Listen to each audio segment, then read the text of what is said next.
wanted to be like Robert Houdin, so he changed his name from Eric Weiss, called himself Harry Houdin.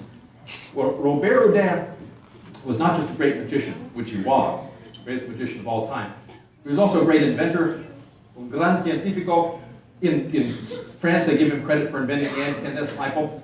He had a theory. Tenía una teoría revolucionaria. He thought that in the ambient atmosphere all about us were suspended tiny particles of precious metals. Decía que en el aire ambiente había metal preciosos. It was a revolutionary thought at the time. Today we know it to be true. We call it pollution. But he thought it was from the daily commerce, the rubbing of coins in the atmosphere. So he thought if he could find a way to extract the metal from the atmosphere, that would make him an even wealthier man than his performances and his other inventions. So that was the test he set himself. We're going to try and do this using a candle. Now, don't try this at home. You're not going to have a candle like this. It's a very special candle. Let me see if I can get it lit. Okay. Entonces, vamos a hacer on the flame. La vela. You can see maybe if you're close enough the blue. It's really just to concentrate your imagination, to help you imagine you can see those pieces of precious metal. When your imagination is going, kind of reach out towards them and see if you can't just extract some of that metal from the atmosphere. That's all there is to it. You have to use your imagination. Once you do, it's kind of like you've heard the saying, it's probably where it comes from. Every cloud has a silver lining. I'm looking for the cloud, trying to extract the lining.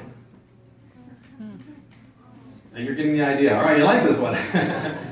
Let me go a little bit lower. Now, you don't have to go right in the flame. You can just come close to it.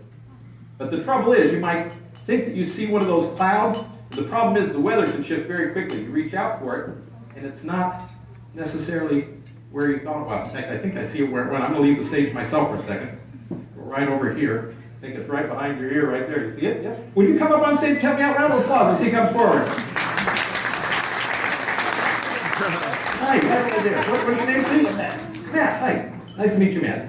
I need you to act as a committee of one, as the eyes of the audience, Matt. Help me count these into the bucket for starters. I've got a fancy way to count them.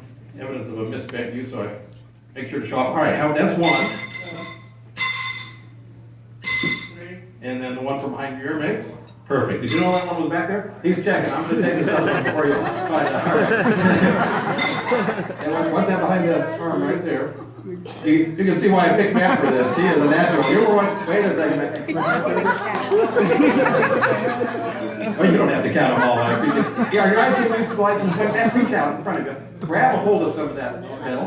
Squeeze it. Use your imagination. Imagine it's getting harder and you can feel it. All right, go ahead. Drop it in the bucket.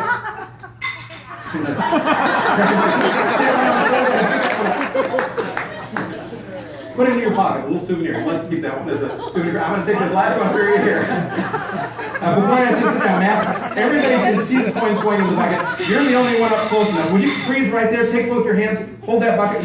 Yeah. Shake it. You can hear it. They can hear it. You can see it. Whoop. Freeze. Don't move a muscle. Keep it right there. Whoa. Oh my God. We're looking off. I'm going to take this one from behind here. There we go. Matt, appreciate your help. Can I call you my doctor? Thank you, Matt. Round of applause for Matt.